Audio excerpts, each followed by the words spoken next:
And then, nope, she kept going. And yeah, it's a fantastic story. I definitely recommend checking it out. It's very unique, and it's a great story of how the outdoors just, A, changes people's lives, and B, can take someone who's, who is feeling depressed and anxious and, mentally just like not who they need to be and who they want to be and who they were, and just completely bring them back. I just think it's absolutely incredible, and that is what you get with Liz's story, and that's why I was so stoked to have Liz on the podcast eventually, because it's just one of those things where she used the podcast. She'll tell you that she used this exact show to do a lot of planning for her own 46er journey. So for me, it was really cool to get to have her on the show and kind of bring it full circle, which was cool. So Liz, thanks for that. And yeah, great episode. Check it out. Moving forward, some of the fan favorites here by the listeners of the 4646 podcast. Summit Sessions number 28, the Superhero 46 with Bethany Garrettson and Katie Rhodes. They're back. And yeah, this was Bethany's attempt at the 46 FKT, supported, and Katie led the support crew. This was a fantastic attempt by Bethany. She didn't quite make it, but that's kind of what this episode is about. This episode is about how, we learn more from the losses than we do the wins, but the losses end up being wins because of that you learn from it. And yeah, getting Bethany's story in this, it's first off, it's exciting just like listening to how far she got. I think it was 41 high peaks of 46, if I remember correctly. I'm sorry, Bethany, if I messed that up, but I think it is. I mean, that's so far. It was in 3 days, I think, something like that. But, you'll hear the whole story about, when stuff started to not fall apart, but just like, coming to the realization that it's time to go home. Here's what went wrong or this or that. But yeah, it's definitely really good perspective from Bethany and Katie in that episode, and the two of them are so damn likable. It's a fun episode to listen to. Highly recommend. And moving forward, the youngest person to ever be on the 46 of 46 podcast, episode 94, Summit Sessions number 29, 30 miles, 10,000 feet of gain, 13 years old, the Lake Placid Ultra Niner with Alina Tucatley. So another fun fact, Alina and her dad, Andrew Tucatley, they did the Lake Placid Ultra Niner. And so she became the youngest person to ever do the Ultra Niner, and she is 13 years old. She is also an Adirondack 46er. She is just a savage out there on the trails, and she is so young and just so full of joy and fun. And those two, Andrew won. He won Jonathan Zaharick's picture in my 100K giveaway last year. They won. They were one of the giveaway winners. And when they came and picked it up, we took a picture together and all this stuff. And yeah, it was exciting to get to have her on the podcast. And yeah, I am a fan, and I know you will be too after listening to her. She just, she's 13 years old, and she brings that type of a fun, bubbly personality to it, and just loves hiking, and is obviously very, very good at it. An inspiring episode, to say the least. Moving forward, an episode that's not so inspiring, the Silver Lake Mountain Trail episode, a climb straight to the point. Just another summer day, wanted to get out, wanted to do a mountain I've never hiked before, and I had never hiked Silver Lake Mountain, once again, only because I just never really want to drive that far to go hike, because I'm so spoiled, and I get it. Most of you are like, you don't want to drive 45 minutes to go hike. I drive 8 hours. It's like, I get it. I know. But most of you don't know. I have never, in my entire professional career, are you ready for this stat? I have never gone to work and come home and slept in my own bed. I have traveled for work since I graduated college, and I'm 35 years old now. So we all have things that we travel for and things we don't travel for. So because I spend so much time on the road, I never want to drive far to go hiking. Unfortunately, I don't really have to since I live about 2 miles from the Adirondack Lodge. But anyways, that day I went to Silver Lake, and it is a great mountain. It's a great view. It's a fun hike. It's great too because I like those types of short hikes that are, you don't really have to think about it. You don't have to plan it. You just go. Throw an Nalgene in your pack, maybe a granola bar or two, and you probably won't even eat them, but you just have, just to have it and just in case. And, it gets your heart rate going, you're sweating, and it's one of those, like, workout mountains that I like to call them, where it's like you're at the summit in 30 minutes, 40 minutes, and, you're sweating, you got a nice sweat, and then you go home, and you got your outdoors time in for the day, you got your sweat on, and it wasn't really a thing. So that's what I call Silver Lake Mountain. But, yeah, that's trail episode number 95. Definitely a cool mountain to check out, very well maintained and a popular mountain.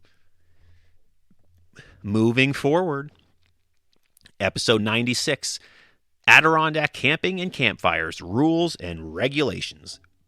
So, why did I do this episode? I had many people reach out to me asking me that.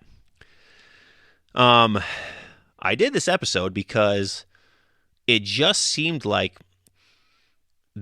I know that people listen to my podcast to hear about trails and get some intel on the trails, and I figured, you know what? Let's do an episode about camping and campfires because I know people will listen to it, and I know, therefore, I can use this platform simply to get the information out that is, online and, in my opinion, just absolutely piss poorly demonstrated at trailheads and whatnot. I think the signage at the Adirondack Lodge is trash. I think the signage at most of the trailheads with this information is trash. And that's just how I feel. I don't think they do a very good job at quickly getting information in an easy manner to the people who need to hear it. But, that's just my opinion. Yeah, that's why I did that episode. And it has as many downloads as any other episode. So, the information's there, and the information's there in a quick, jam-packed, right from the website, format. So there's no wondering, there's no gray areas. Here are the rules. I just lay them out. So people will hopefully check that out, and hopefully they learned a thing or two about the rules and regulations that they may have not known. But I do feel that they did, though. But I'm trying to use the podcast not simply for entertaining purposes, but also information and to do better for the ADK park, because in particular camping, and more importantly to me, campfires. Obviously, the wrong one campfire can be devastating, and this is my home. I don't want to see that ever happen. So that's a big reason I put that together. That was also part of the reason I put my book together too, actually, that episode. Moving forward, another episode that I would say, this is probably, it's top 5. It's top 5 of my favorite episodes of the podcast, number 97, 25 High Peaks in 25 Hours, a feat by Jonathan Zaharick. Yeah, Jonathan Zaharick's basically like the unofficial co-host, more or less, of the 4646 podcast. He comes on a lot, or shows up. He shows up a lot, let's put it that way, but he's a good friend of mine, so that makes sense. This episode, so Jonathan was going to try to do 25 high peaks in 24 hours, and it ended up being just over 25 hours, but he did do 24 high peaks in 24 hours, which is actually what the challenge itself is, which is just completely wild. And when he did it, I was like, we're going to have him come and do, just a summit session episode about this. But I said, dude, what you did, it needs something bigger. It needs something better. It needs just so much more Um, it just needs so much more production, I guess, behind the story, behind this feat. And so I basically tried to make it like a mini audio documentary. And I'm super stoked at how it came out. I think it came out great. And I think it's like an hour long. It's a really long episode, but obviously 25 high peaks in 25 hours. Yes, I'm really happy with that. I hope Jonathan is as well. I hope that he can re-listen to this episode and kind of relive that day, because that was obviously the biggest day of his hiking career. And yeah, check it out, number 97. I would love to do more things like that. I like to think of my podcast as having a very documentary type of feel. Just, I guess that's probably my style. Obviously not with like summit sessions, but pretty much anything else. Cutting back and forth between like, live recordings and then studio recordings and then sound bites and this and that. But yeah, that was why I'm really happy. It's funny too, because not to continue to ramble, but I guess that's what we're doing here. This is a podcast. It's just me just kind of spitballing here. But when I decided to tackle Jonathan's, 25 high peaks in 25 hours like this, I was like, man, I could have just done a summit session, just let Jonathan just say it, we'll just chat, and then I could just press stop, do like, I don't know, 20 minutes of editing, and then boom, done. But instead it took me, it was like 12 hours of editing. But now, I'm so happy I did it, because I'm actually really happy with the final product, and I think it came out well, and I'm really happy with what I was able to give Jonathan to remember that such a big day. So I would say that's definitely a top 5 favorite for me of the whole series. Speaking of favorite episodes, moving on, number 98, we have made it to the October sessions. Bigfoot in the Blue Line, Part 2, with Gunnar Herbert. So, the Bigfoot in the Blue Line episodes were a giant success back in 2020, so it only made sense to do some more episodes, and I came across Gunnar's Bigfoot story and from another podcast, actually, and then I reached out. Yeah, I came across his story on the Forest Floor podcast. Shout out to Emily from that podcast. She's great, and she has, so if you're into Bigfoot, check out that podcast. It's called The Forest Floor, Fleur. She does a great job over there. And I came across his story, and I was like, oh, wow, this is in the Adirondacks. Incredible. So I eventually reached out, and actually since then, him and I have become friends, and we've even gone hunting together. So I've actually formed a friendship with him, oddly enough. But his Bigfoot encounter happened while he was in... Oh, he's had 2, but the one that happened here was, he was a college student at Paul Smith's out on Keys Mills Road, and anybody that knows Keys Mills Road, and I guess technically it's called Blue Mountain Road once it becomes the dirt road, so anyone that knows that stretch knows, yeah, that's remote. That is super remote out there.